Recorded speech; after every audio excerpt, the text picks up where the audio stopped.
안녕하세요. 오늘 저희가 깊이 들여다볼 작품은 전자윤 작가의 소설 무해한 주연입니다. 네, 반갑습니다. 저희 앞에 책 발췌문이랑 또 소개글 여러 서평들이 놓여 있는데요. 이걸 바탕으로 한번 이야기 나눠보죠. 좋습니다. 네. 그래서 이번 시간 목표는 주인공 주연이가 겪는 그 고통, 그리고 성장, 그 의미를 좀 파악해 보고요. 이 소설만이 가진 어떤 독특한 매력이나 또 문학적인 성취, 그리고 이게 오늘 우리에게 던지는 메시지, 이런 것들을 좀 짚어보려고 합니다. 네, 아주 중요한 지점들을 잘 짚어주셨네요. 당신을 위한 분석, 지금부터 한번 시작해 볼까요? 어디부터 이야기를 풀어가면 좋을까요? 아무래도 주인공 김주연의 상황부터 시작하는 게 좋겠죠? 17살. 맞아요. 그 17살 주연이 엄마의 학대, 또 아빠는 일찍 돌아가시고 오빠는 뭐랄까 좀 배신하고 네, 가족 안에서의 상처가 아주 크죠. 거기다 친구들한테 따돌림까지 당하면서 결국 학교 밖으로 밀려나잖아요. 그렇죠? 근데 여기서 자신을 지키려고 존재감 접기라는 방법을 쓴다는 게 이게 참 마음이 아프면서도 인상 깊었어요. 네, 그 존재감 접기. 책에서도 내 존재감도 작게 접어 눈에 띄지 않는 구석에 숨겨둘 수 있었다. 이런 구절이 나오는데 네, 맞아요. 그 구절. 이게 그냥 소극적인 걸 넘어서 정말 생존을 위한 절박한 방어 기제 같은 거죠. 네, 방어 기제. 소설이 바로 그런 사회에서 잘 보이지 않는 존재들의 내면을 되게 섬세하게 보여주는 것 같아요. 근데 또 흥미로운 건 그렇게 자기를 지우면서도 살고 싶다는 마음이 있다는 거잖아요. 아, 정확해요. 그게 핵심입니다. 출판사 서평에도 나오지만 죽고 싶었다는 말이 사실은 살고 싶었다는 말과 다르지 않다는 거죠. 그 절망 속에서 꿈틀대는 생존 욕구, 그게 이 인물을 입체적으로 만드는 것 같아요.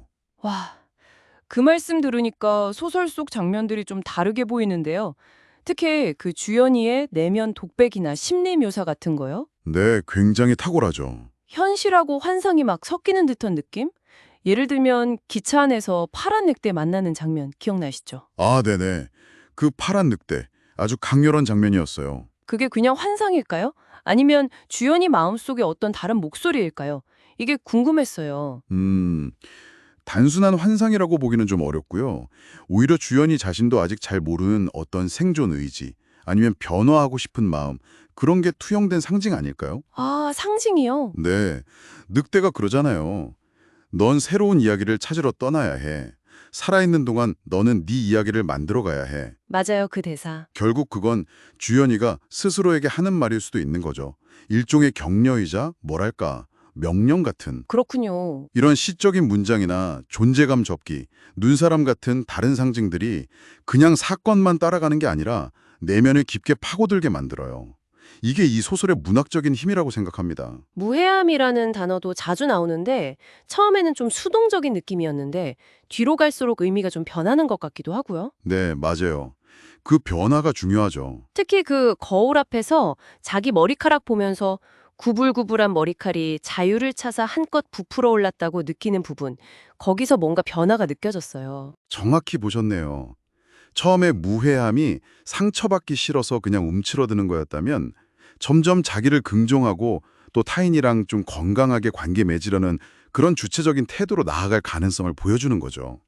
그 머리칼 장면이 바로 자기 수용의 시작을 되게 아름답게 보여주는 지점이에요. 아, 자기 수용. 그리고 또 하나, 오빠 시점에서 서술되는 주연이 모르는 이야기 챕터 있잖아요. 네, 있었죠. 그것도 이야기를 그냥 한 방향으로만 보지 않게 좀 더 입체적으로 이해하게 만드는 좋은 장치인 것 같아요. 독자에게 생각할 거리를 던져주죠. 하긴 요즘처럼 계속 남들이랑 비교하고 좋아요 개수로 막 평가받고 그러는 시대에 주연이 이야기가 더 와닿는 것 같기도 해요. 네, 정말 그렇죠. 그런 바깥의 시선 말고 진짜 내 가치를 찾아가는 이야기니까요. 맞습니다. 다들 막 경쟁하고 때로는 공격적인 모습도 보이는 사회 분위기 속에서 이 소설은 너의 그 불완전함, 상처까지도 다 소중한 네 모습이야 라고 말해주는 것 같아요. 서로에게 무해한 존재가 되기를 바란다는 그 메시지. 이게 관계 맺기에 대해서도 다시 생각해보게 만들고요. 결국 이렇게 소외된 목소리에 귀 기울이고 사람 마음속을 깊이 들여다보는 것. 이게 바로 문학이 가진 힘이고 이 작품이 지금 우리에게 주는 가치겠죠. 그럼 이 책을 꼭 읽어야 하는 이유, 다른 청소년 소설이랑 비교했을 때 이 작품만의 특별한 점은 뭘까요? 일단 그 깊이가 다르다고 생각해요. 흔한 성장서사하고는 결이 좀 다르죠. 깊이요? 네, 심리 묘사가 정말 섬세하고 아까 말한 상징이나 은유 같은 문학적 표현이 아주 뛰어나요.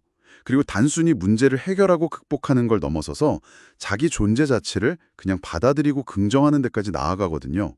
그 주제의식이 굉장히 성숙해요. 아, 그렇군요. 주연이가 마지막에 다짐하잖아요. 김주연이 생각하는 대로 김주연을 가꿔볼 생각이다. 이 모습 자체가 비슷한 아픔을 가진 청소년들에게는 그냥 위로가 아니라 정말 깊은 공감을 주고 또 스스로를 돌아보게 만들 거예요. 그 절망 속에서도 결국 희망을 찾아서 자기 이야기를 쓰려는 그 여정 자체가 큰 울림을 주는 거죠. 네, 오늘 이렇게 전자윤 작가의 무해한 주연을 통해서 상처와 치유, 그리고 자기를 긍정해 나가는 그 과정을 쭉 따라가 봤네요. 존재감 접기에서 나와서 스스로를 가꿔 나가기로 한 주연이 모습이 기억에 남습니다. 네, 그리고 무해함이라는 가치에 대해서도 다시 생각해 보게 됐고요. 맞아요. 작가님이 마지막에 던지는 메시지가 참 여운이 깊어요. 우리의 주인공 김주연이 그랬던 것처럼 이제 당신의 이야기를 써가야 할 차례다. 아, 이 말을 한번 곱씹어 보시면서 지금 당신의 이야기는 어떤 페이지에 있는지 잠시 생각해 보는 시간을 가져보는 건 어떨까요?